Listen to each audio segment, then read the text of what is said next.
I'm going to now answer again your questions. Let the healing begin. Who do you think hit you the hardest out of all your matches you had? No doubt, Nigel Benn. What is that dynamite? How does that happen where someone just has the ability to explode on you with their shots? So the impact of the shot is concussive, but that concussiveness, it stays for literally for 2 or 3 seconds. Whereas a normal hard shot starts dissipating, the pain or the shot or the shock of it starts dissipating immediately. And the reason why he had some 25 knockouts within the first 2 rounds is because within the 3 second or the 2 second timeline from when the shot hit, well, you've got other punches coming because you're punching in split seconds, if you will. So if you couldn't hold the one shot, certainly you're not going to hold the 2. I did recently a docu-film called The Four Kings. I scratched my head at one point and I answered a question about fighting Nigel again, and I said I didn't want to fight him again. He was far too powerful. I'm not an idiot. I mean, that's really telling. I don't want to go through that again. I actually said it. It wasn't my ego saying it, because usually the ego covers up any kind of weaknesses or what seems to be weaknesses. But I went back for that second fight because I was forced to. If a man keeps on calling you out because you have the championship of the world, you can't dodge him, because then they're going to start calling you a punk. No one calls a stand-up guy a punk. What a vocation. Who do you think would win in a modern-day boxing match between yourself and Mike Tyson? Mike Tyson is my hero. Now, here's a beautiful story for you. I always say I have one regret in boxing, which is Michael Watson. There's another regret I have. When I was thinking, or in that energy of money, I had retired. This was, 2000 and... I don't even know. And I asked Mike for a chance to fight him in an exhibition match. And Mike, his response put me right into my place and will always have me in my place. Mike said to me, so I'm going to impersonate it in my voice. He said, come on, man, you're my friend. You're my friend.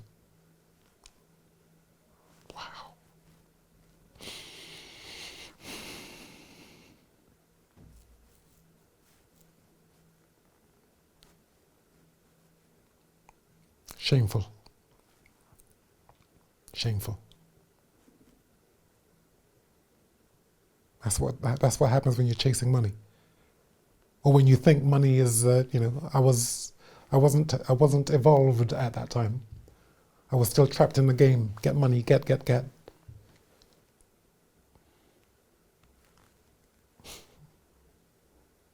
Wow. I wanted to ask if you could give advice regarding how you can get back on your game after you've been knocked down. Now listen to this. It must have been Tyson Fury's 13th fight. So a fellow called Ambrose Mendy came and spoke to me about Tyson Fury saying that he's going to quit, that he's no good, that the performance was a disgrace. Now, he won the fight, but in winning the fight, in the process of winning the fight, he got knocked down. And he was saying that, so after the fight, he's talking in the changing rooms and saying he's going to quit because he got knocked down and that he's a nothing.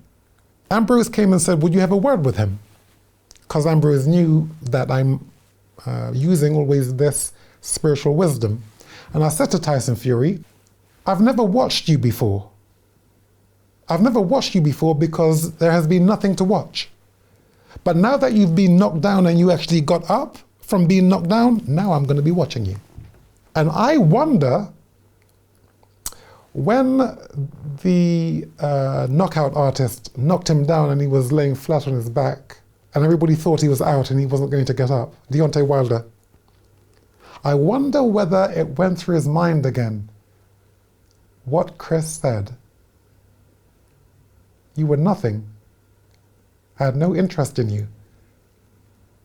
But when you got knocked down and got up, then I had respect for you.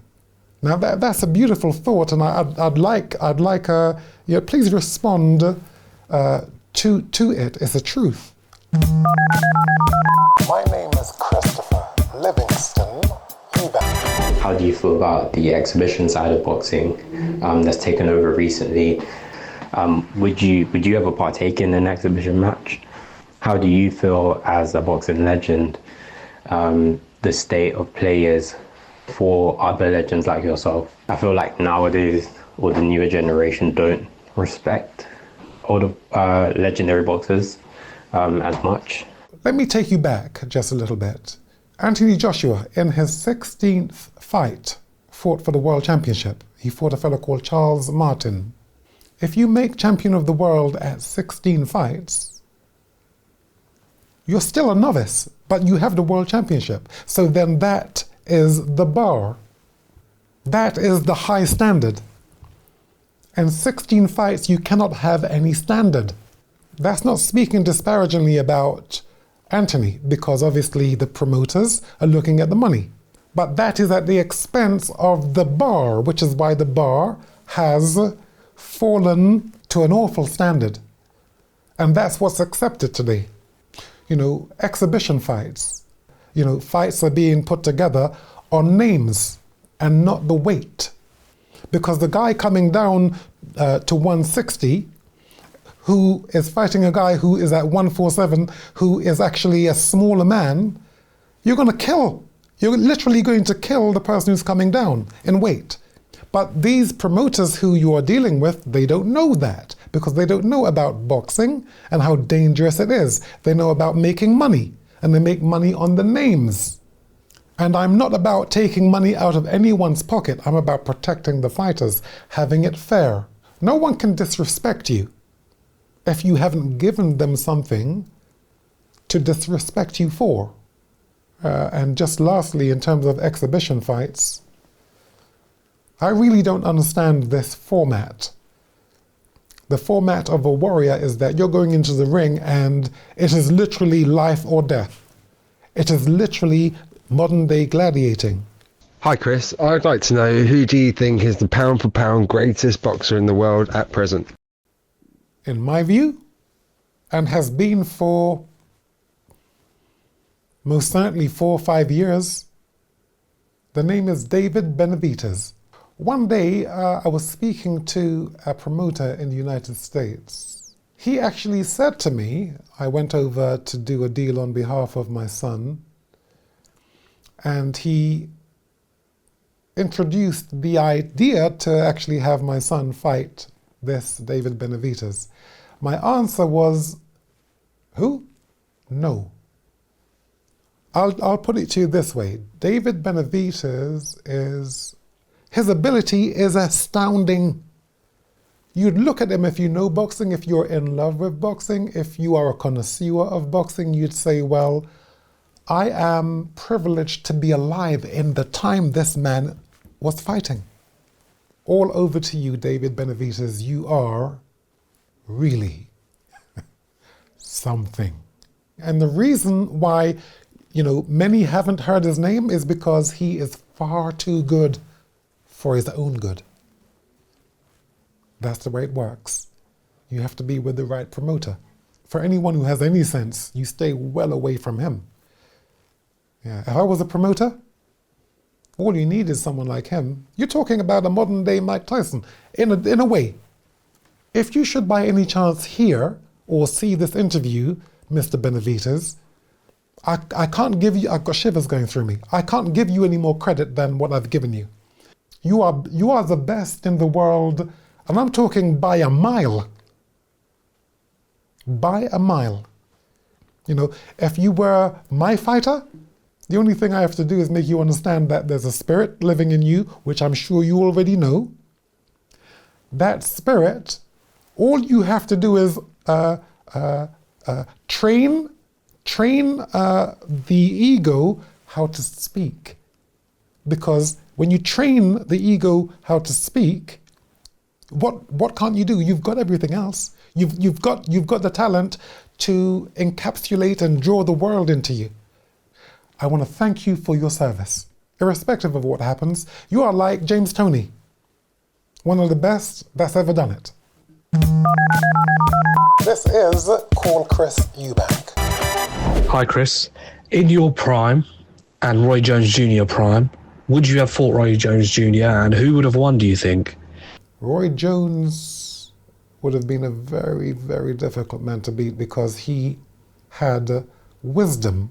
If he fought someone who was extremely tough and extremely talented, then he would never get involved in like an all up front fight. Right, let's do it.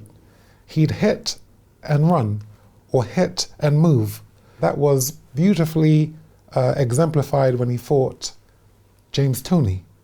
Wonderful that you would think of me in such a contest, because that puts me in the position of contending to be king. So if it would have happened, it would have been groundbreaking for me, win or lose. Because when you go up against the best, it just shows you, it shows the public that you have what it takes. You're not shying away from anyone. Personally, I'm glad it didn't happen because I think that man had the beating of me in terms of his quickness. However many times I hit him, he's always hitting me 4 times to my 1. So it's like I want to jump up like a spoiled little boy.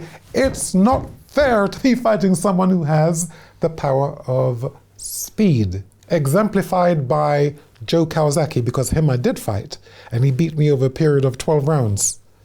So if you watch that fight, you'll see that for every 1 shot I threw, he was hitting me with 4.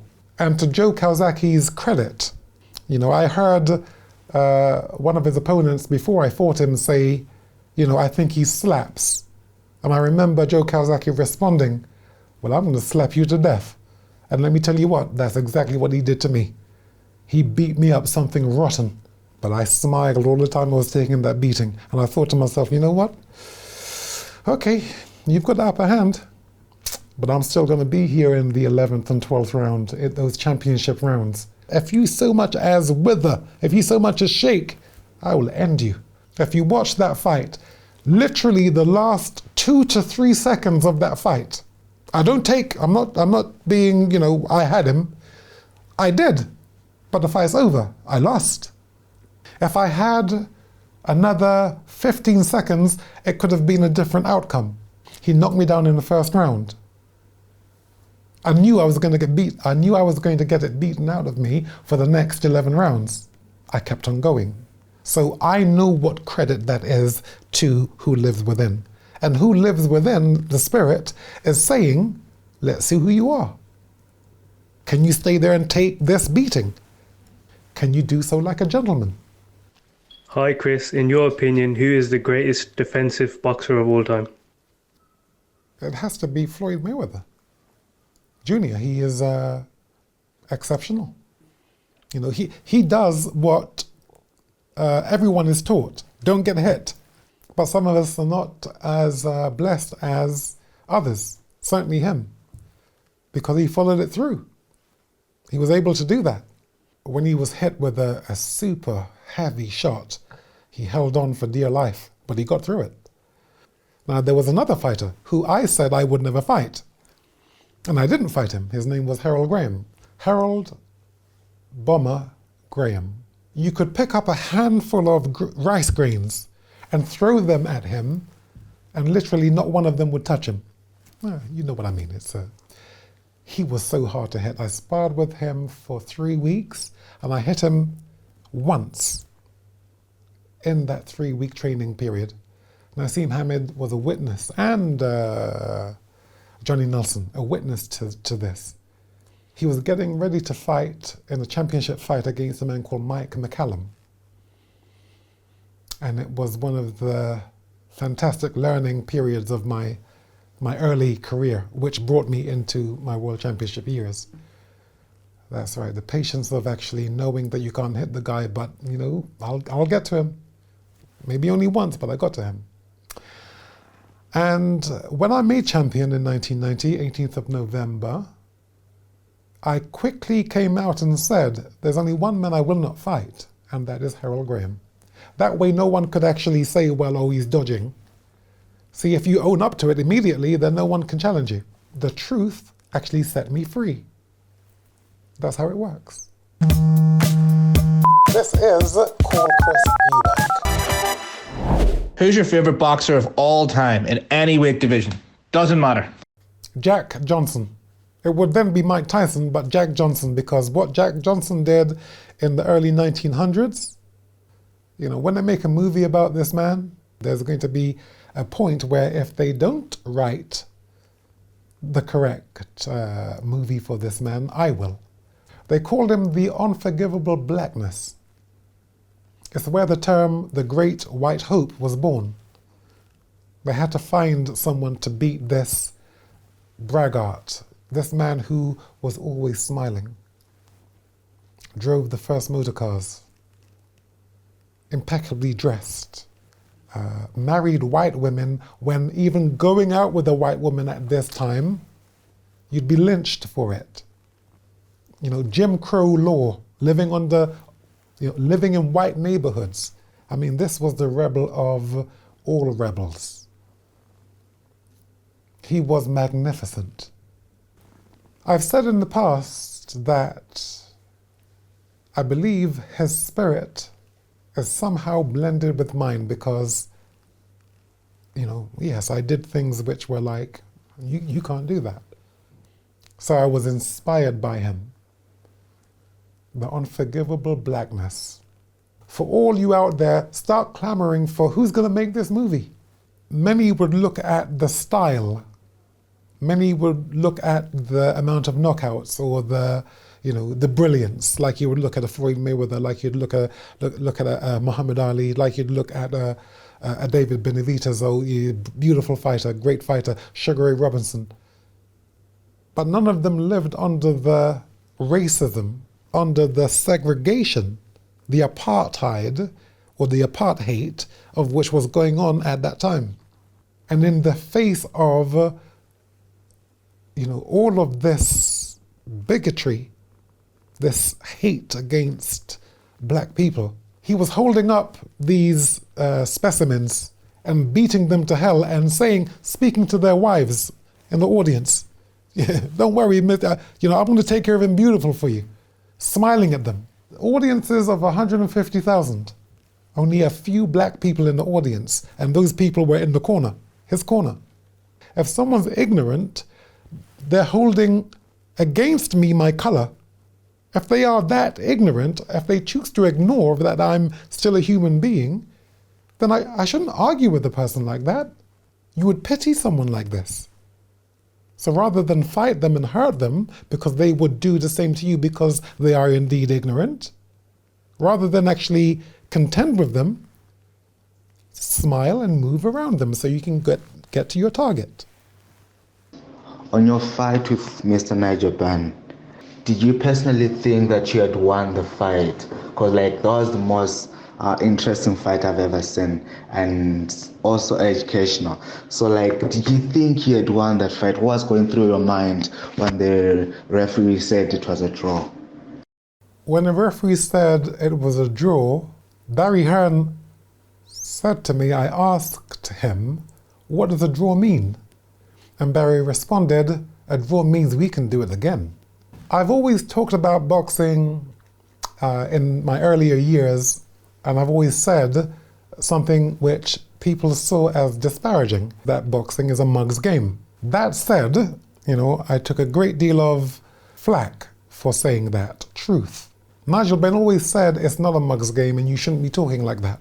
To which I say to Nigel Benn, they mugged you off. They mugged you. They treated you like a Meg. Oh, sorry, Meg. Not even a proper mug. Because you did win that fight, Nigel. And boxing is a mug's game. I didn't rob you, they did. You deserved that win. Absolutely.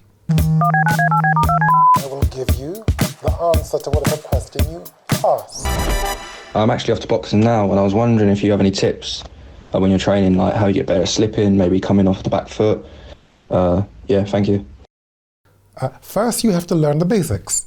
So you have, let's work with the 6 punches. 2, 4, 6. Okay. The best way to go through this learning process is as follows. Master each one, rather than trying to actually put them together when you are inexperienced. Master each one correctly. Once you've got them mastered, then then put them together, then combine them. Also master moving around the ring both ways. What you do one way, do the other way. Know your terrain. Your terrain is, let's say, an 18-foot square. It is a terrain. Know how to move around that terrain. Learn to weave. Learn to be relaxed. And the best way to learn is to ask yourself. Say to yourself, self, teach me. Show me how to do this. I know the basics. Show me what I'm supposed to do. Tell me, indicate what I'm supposed to do. Here is a shortcut that the Spirit gave me. You'd watch 3 or 4 of the best in the world from whatever era, and rather than even talk to them, just watch what they do and take something from each of them and then make it your own. You have to copy. There's nothing wrong with copying. So what do you do when you copy? So let's say you're going to take the jab of Thomas Hearns. You watch it, you see it, and you are programming your mind when you're watching it. Once you've watched it, then you have to go into the gym and you have to do it thousands of times. When you can do no more, you have to teach your mind that you're now saying to yourself, I can't do any more, but now this is my start. That's how you're going to beat people. Perseverance. You have to persevere. And you're only going to do that through practice. And that's why it's such a hurt business. The hurt is not really coming from the other side. It's coming from within, what you're putting yourself through. And if you put yourself through it, it will enable you to disable them hurting you. That's why it's such a beautiful vocation. In a movie called The Matrix, if you've seen it, there is a scene where Neo is hooked up to one of this machine, and he learns this, I think it's Tai Chi, and he learns it in about 6 or 7 seconds. Well, when you watch Mike Tyson's foot movement, or the way he throws his right hand, or the way I move side to side, how I use my jab, or how Nassim Hamid moves from side to side and circles the ring. When you watch it, you are programming yourself in the same way. It's only that in this physical competition, you have to be able to do it in the gym. You have to replicate it in the gym before you can replicate it in real life. Now, how wise is that? That's not me talking. That's the Spirit talking. I'm just patting my Spirit on the shoulder. Excuse me 1 minute. Well done. Hi Chris, how's it going? Excellent. Do you think there's any current fighters, active fighters, that you could still beat in a fight now? Like Kell Brook, for example. Do you reckon you could take him? See, if I would answer that question, it would mean that my ego still has me. Because I've heard some of these young men, I would have taken him, I would have beaten him. Then your ego is still engaged. That's nonsense. Why would I want to fight anyone? In my 20s, I stood at the precipice, and I had a dart, and throughout these years between 24 and 29, 30, I kept on hitting bullseyes. I hit the bullseye 19 times, 19 World Championship wins. I don't speak about myself in any self-effacing way, because it wasn't me who was doing it. It was the Spirit, and I give credit to the Spirit, not to my ego. It wasn't me. I was taught internally. Why would I now, at 58, okay, yeah, I'm in shape. The six-pack is good. I ain't got no complaints. Why would I go and stand up again and try to hit the bullseye again? That's backwards. Let's say I go back into the ring and, while I'm getting into the ring, because I always vaulted the ropes, let's say this time I vault the ropes and I trip and I land on my back. That is part of my legacy, which wipes out any of the heroic things I may have done in the past. Sorry, not may have done in the past. Christopher Livingston Eubank here. You're often attributed of having one of the best chins in boxing. Is it as a result of your mental fortitude, or was it your actual physical attributes which gave you one of the best chins in boxing? I don't answer that with any arrogance when I say I'm a Jamaican. We are a peculiar people. So when I was in fights where I was being clearly beaten, I remember being knocked down in a particular fight, which is a very famous fight, in the 11th round. And in a fight I couldn't win, I got up and walked back into the fire, which is what I was being handed, nothing but fire. From round 2 to round 11 and a half. Because I had made an agreement with myself, I did not hesitate when I got up. I got up and walked straight back in, seemingly straight back in, because there's nowhere to go. I have to look myself in the mirror. I'm washing my face in the morning and I catch my eyes. See, if I didn't get up, the question would be asked, could you have got up? And you can't lie to yourself because you know yourself. You and who lives within is as one. Think of having to look yourself in the eye, know that you could have got up, but you didn't. Oh, no, I can't, no. You don't want to be living. That's why this particular, the highest form of the martial arts, boxing, or this modern day gladiating, that's why it is such a liberating vocation. You are wrestling with yourself. Easy to live with 18 million people who watched you stay down. They'd say, oh, listen, you gave it, you put up with a beating for 10 and a half rounds, absolutely fantastic. I salute you. You got knocked down, you couldn't get back up. And I know that I could. And, I want to say, listen, fantastic. Just what an effort, really good, good luck. Thank you for the inspiration. All the time I know that I could have got up.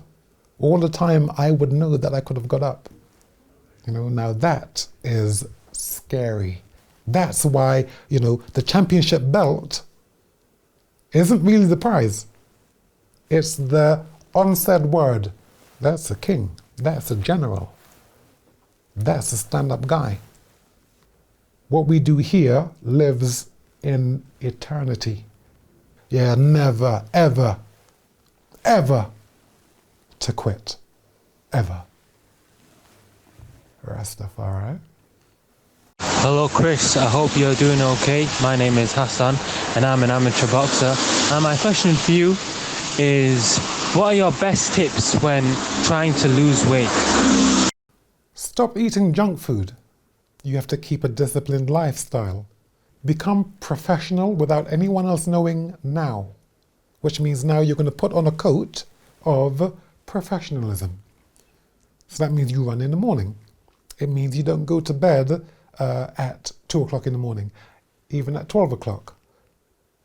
You go to bed at 11, latest. You commit yourself to a routine. Otherwise, you're playing at boxing, and this is not something to be played with. My brother Simon died of frontal lobe dementia. 27 fights, 7 wins, 20 losses. This is no joke. It's the way of life. And if you don't live that way of life, you'll not get the rewards. You will get seriously damaged, however careful you try to be. The idea is to train to where you can train no more. Run until you can run no more. When you're exhausted, when you're battered, beaten, when you feel you're going to quit, remember, your opponent feels exactly the same way. This is about perseverance. It's not that I was harder than these other guys. I mean, who can be a tougher guy than Nigel Benn? I'm not tougher than him, but I was able to persevere longer than him. I'm not as tough as him, but my perseverance was more established than his was, which is why I was able to stop him in nine rounds. I don't speak disparagingly about him. I say, well, what a performance, his career. He has played a real tough guy. They say you need two to party. So I couldn't have been what I am without him, and vice versa. Do you remember in the early 90s, you attended a charity football match at Don Valley Stadium in Sheffield? There was a group of little boys all asking for a photo, a signed picture. You reached into your small bag and took out one picture and handed it to one of the little boys. I was that little boy. Do you remember handing one photo out to one little boy and that little boy being me? Thank you, by the way. It was very, very kind, and I still have it. Surely I didn't just take one out and give to one person. That doesn't sound like me. Whatever your name is, I hope to come back to you and to hear why you think it was, or did I give a reason for not giving the rest of the children autographs? That's very important to me. Because again, if I didn't, and I did it out of some type of meanness, that again isn't me. And I want to know the reason why I didn't actually give them autographs. So please let me know. Well, I'm grateful. I'm very grateful that you have contacted me, and I'm very grateful for the fact that it made such an impact on you. Is the secret to overcoming obstacles memorizing and reciting the poem "If" by Rudyard Kipling? And if not, what is the secret to overcoming obstacles? Is our greatest opponent really our enemy, or is it ourselves? The correct attitude is always gratitude. That sounds like it's out of the blue, but it really is always being grateful for doing things correctly. If, once you commit it to memory, yes, it does become part of you, and it becomes an internal compass, and will always steer you in the right direction. And if you can abide by these rules, you will be king. So let me recite it for you. And you would apply it as I've applied it to my life. It applies to everybody's life. If you can keep your head when all about you are losing theirs and blaming it on you. If you can trust yourself when all men doubt you, but make allowance for their doubting too. If you can be patient, if you can wait and not be tired of waiting. Or being lied about, don't deal in lies. Foolishness, don't deal in lies. Or being hated, don't give way to hating. And yet don't look too good, nor talk too wise. Talking wise is what I do because it's not me speaking, it's my spirit.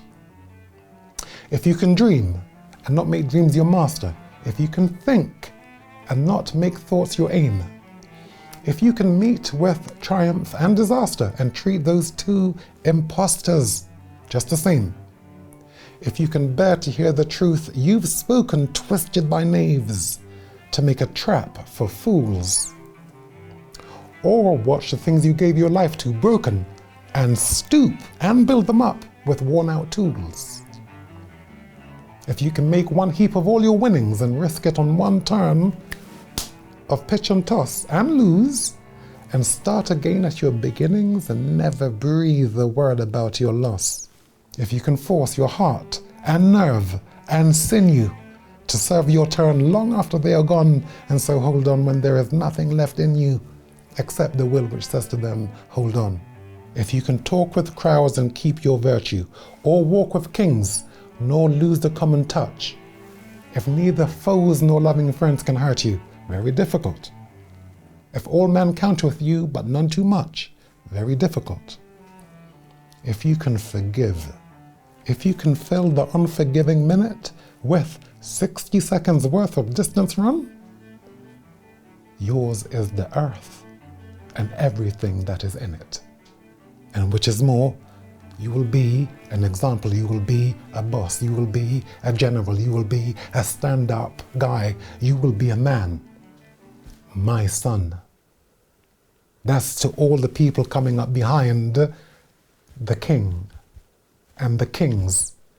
As I say, when you are involved in the martial arts, when you're involved in combat, you are the kings within the community. We are the kings within the community. We are examples, so be that example. Commit that to memory, put it inside you. It becomes a compass and you'll never ever go off track. Well, it looks like here's the end of today's play. We will look forward to what's happening next week. I look forward to your questions. Always an absolute pleasure.